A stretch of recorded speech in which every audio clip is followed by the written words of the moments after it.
Center, 18th floor. And that's when Stephen Foster came to work for us. Still sounds funny when I say it. And we had Hans Richter exhibition. We had a Weldon Keys exhibition. We had the collection of Harold Rosenberg, which was literally Philip Guston, Franz Klein, Mark Rothko, Ibram Lossaw, Helen Frankenthaler, and they were paintings. And I don't know if the people in Des Moines didn't get it or they were unaware, but it garnered little interest. And so then Stephen and I started Fosterville Fine Arts as private dealers and went more global than local, which today still holds true. Yeah, and that was going to be my next question, but you sort of answered it, which was, is everything viewed and sold in-house? No. I love it when it happens, and that's why we have a storefront here. But we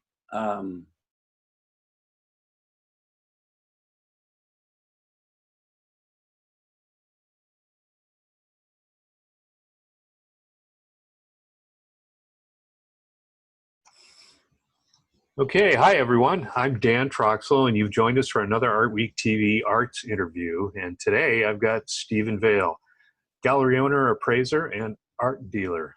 Welcome. Thank you, Dan. Pleasure to be here. Now that we have the dynamics figured out. That's right. You didn't know I was also a tech support technician. No.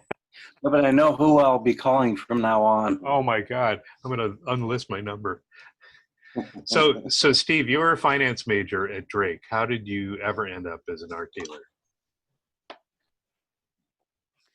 I really couldn't sit still in college, and I left school. It sounds horrible, but I did. And I needed to find a way to live. And my mother actually was a collector of many things, art included.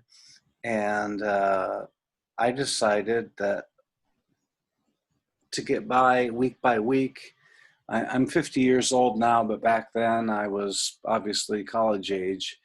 I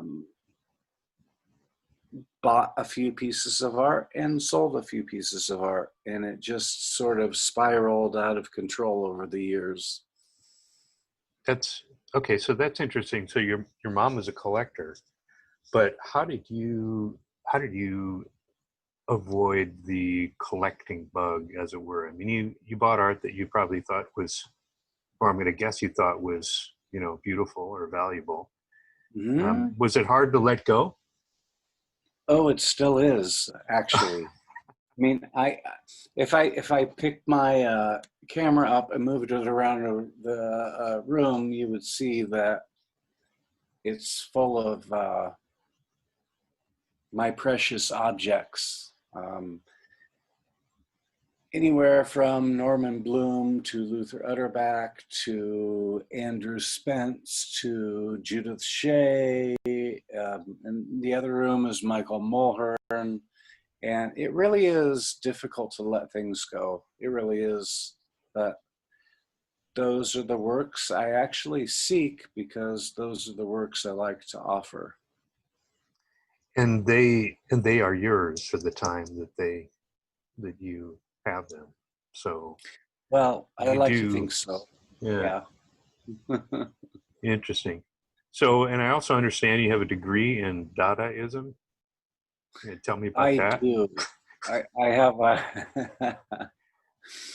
I have. I was actually visiting with a friend of mine in Connecticut earlier about this, and I mentioned that, and he said, if I start talking about Dada, I'm going to just sound crazy.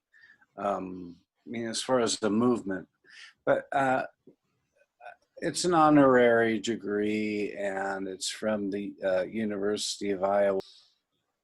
Um, I worked a lot with the professor Stephen Foster at the time, who was the chairman of the art history department for 25 years. And it really was more of a gesture rather than Hmm. academic achievement. Um, we had a lot of,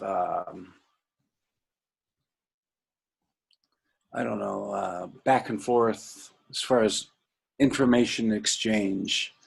And then Hans Brader was part of that also. And so it was ceremonial and everything, but Uh-huh. it wasn't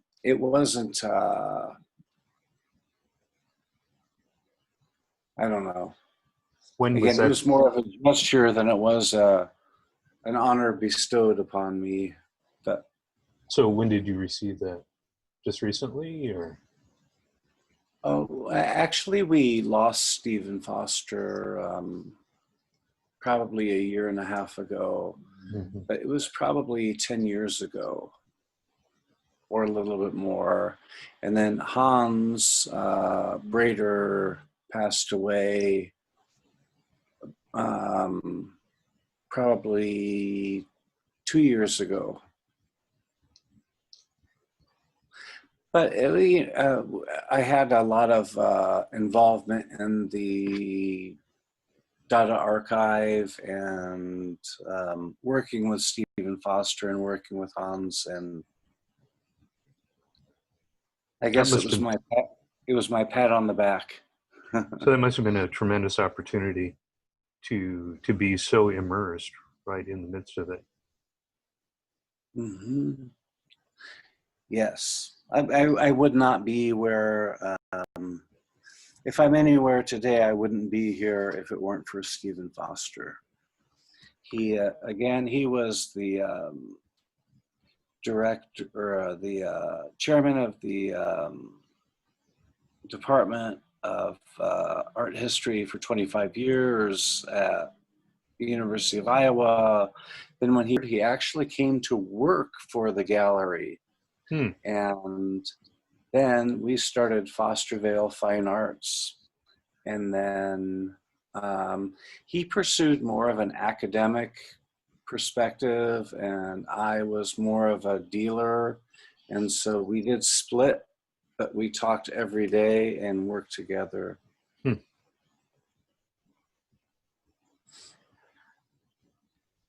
So the so you were collecting works of art, and I'm going to assume that since you started that first piece, that you've continued, and it's sort of picked up on its own, taken on its own life. At what point did you decide you needed a gallery, or was that something that became an opportunity with you with Stephen? It wasn't so much about opening a shop as it was having a neutral space where people felt comfortable, where I could show the work. Right. And the first work I placed was by Crash, the graffiti artist from back in the 80s. And I had spent a lot of time in New York at the time, and I met Christo and Klaus Oldenburg and Joseph Kosuth and um,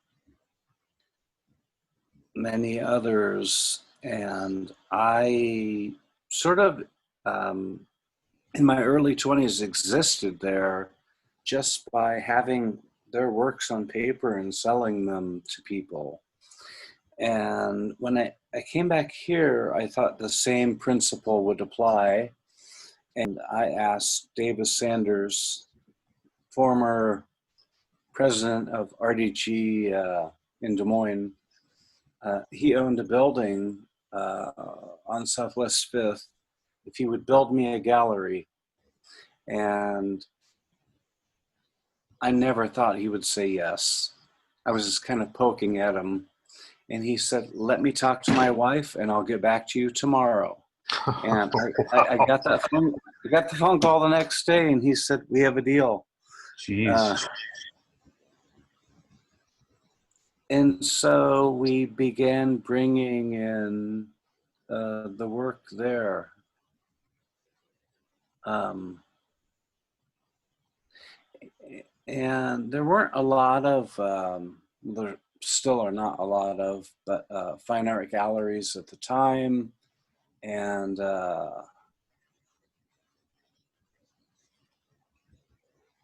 You mean locally?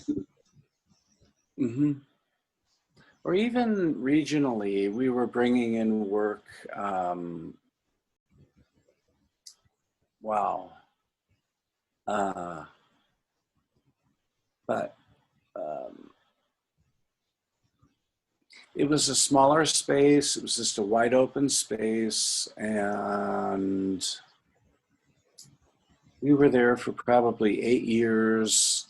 And then because the quality of the work or the price of the work or whatever, our insurance went up and we moved to the financial center, 18th floor. And that's when Stephen Foster came to work for us. Still sounds funny when I say and we had Hans Richter exhibition. We had a Weldon Keys exhibition. We had the collection of Harold Rosenberg, which was literally Philip Guston, Franz Klein, Mark Rothko, Ibram Lassa, Helen Frankenthaler, and they were paintings. And I don't know if the people in Des Moines didn't get it or they were unaware, but it garnered little interest.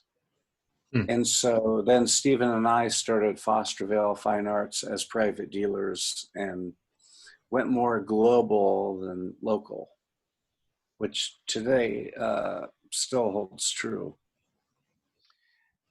Yeah, and that was going to be my next question, but you sort of answered it, which was, is everything viewed and sold in-house? No. I love it when it happens.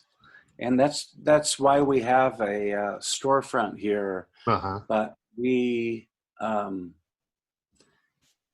like to keep as much material in Des Moines, Iowa, and maybe it's an ego thing, but I always have this vision in my head of 20 or 30 years from now, someone seeing a label that says Stephen Vail Fine Arts on the back of it, and how did this get here? But most of our work, last work went to Chicago, before that, West Palm Beach, before that, I think Miami, and then prior to that, Belgium. But we deal with museum quality, international artists, and so we have a larger audience than we would have. So I just kind of like sort of humorously framed a question here, saying that I wanted to hear about the Republic of Ireland. Do you have any connections there? And no, I don't mean Northern Ireland. I mean Republic of Ireland.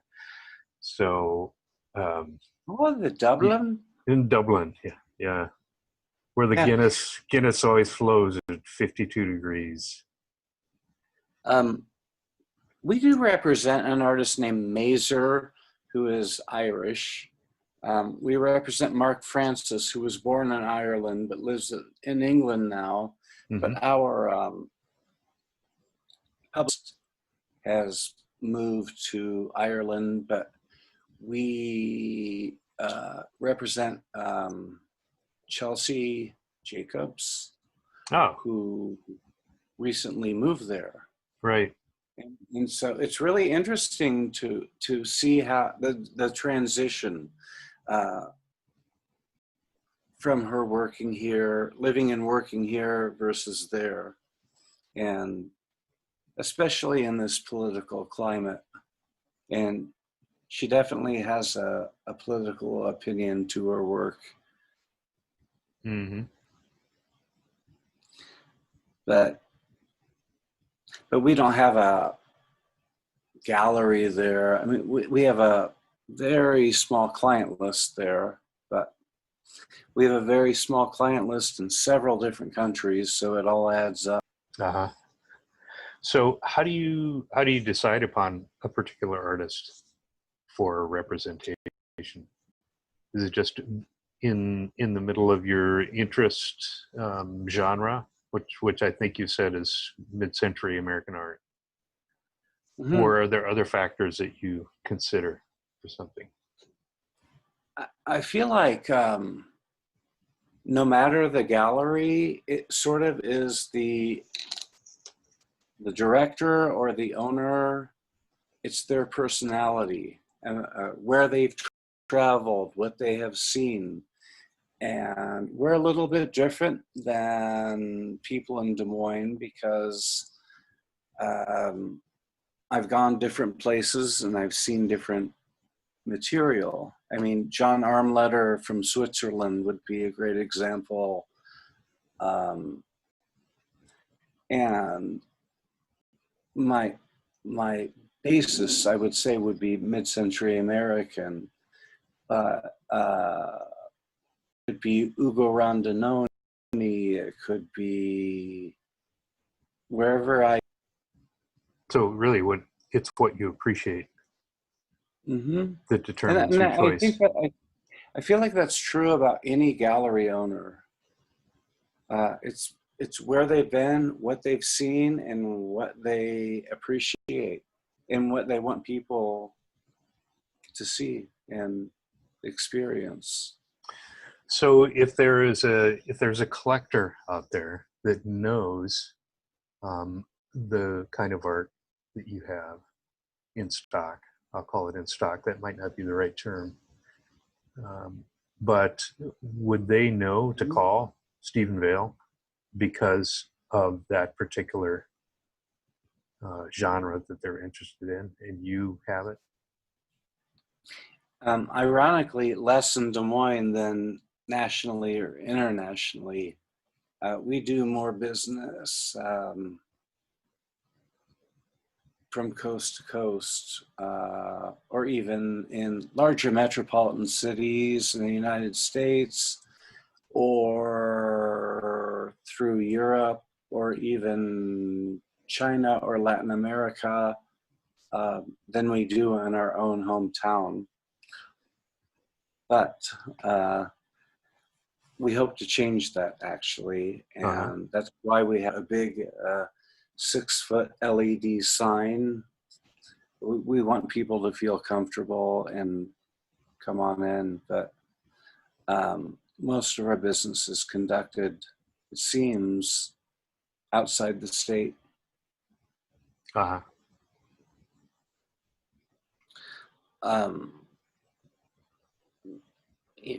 We have done consulting work for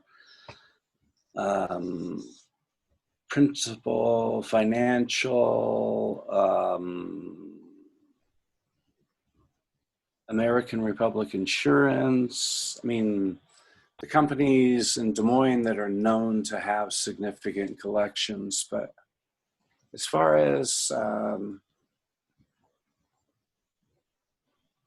daily commerce, it's pretty much outside Iowa. But we would really like to change that, make my life a lot easier. So now when we talked before, I made some notes and wanted to ask you more about Henry Moore. Hmm. That was part of the conversation. What can you tell me about that? We had a Henry Moore exhibition that was the first non-institutional, meaning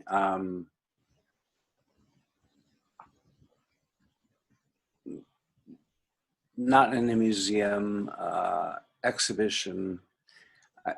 I hesitate to use the word commercial gallery, but of his works in edition in the United States. We also had the first solo show, non-institutional, the Soloist, and we had the first exhibition of Cheklov's self-portraits in addition. But Henry was, I talk about him like I know him, but of course I didn't, but he, British artist, and we worked in conjunction with another gallery, and it was a really solid exhibition. We really didn't get any press here at all, but we did get a review in Hong Kong, and it said, works in edition, I mean, just as I described it, in the United States. Interesting. So now you mentioned you want to change the dynamics of how your market is, local versus national or international. You want to bring more local business in. How will you go about doing that? What are your plans there? There's a big message, and we're not sure how to get it across, but maybe I need to go to Dublin and visit with our PR person. But people, I won't say we walk in lockstep with the Des Moines Arts Center, but we have an awful lot in common with their contemporary collection. And people seem to be under the impression that to acquire work from us, it will cost them $20,000, $30,000. And I mean, we've even had, which is not the case. We've had pre-publication offerings to our clients that were under $1,000 and collected by museums. And it's a, when I was younger, that the Des Moines Register had a art section that was an inch thick, and it got smaller and smaller and smaller. And now I would be shocked if it was even a page. And so there's just no communication, really. And that's one of the reasons I appreciate what you're doing. In other words, you don't have to be wealthy, and you don't have to make a major sacrifice to get quality work. Right. That you could, Brian Alfred, you could take a trip, go to a major museum, and see one of his on the wall. But that's difficult. It's a difficult thing to get across, because I feel like there's an intimidation factor, and there just simply shouldn't be. Mm-hmm. Well, I look forward to seeing your business grow in that regard. That'll be interesting to watch. Yes, I mean, it would be easy for me to be a private dealer as I was once before, but this is my hometown, and I was born and raised here, and we're right on Gateway West, half a block from Papa John sculpture. And Garden. And you're very close to a brewery too, which I think is an important selling point. And the food is good too. So, well, Yes. thanks so much. On the show today, we've had Stephen Vale. Steve, thank you. I appreciate you sharing your time and thoughts about yourself and your Thanks. art and your business. You If can I check seem a out. little, Mhm. Go ahead. Yeah. Oh, I said if I seem a little slow, it's because it's past my bedtime. Because we do commerce in so many different countries, I'm in different time zones, Oh, and sure. a lot of people think there's something slightly wrong with me, and there may be, but So you can check out Stephen Vale's Projects Room on Facebook or at www.stephenvalefinearts.com. And I also want to or remind, or yes, please. oh,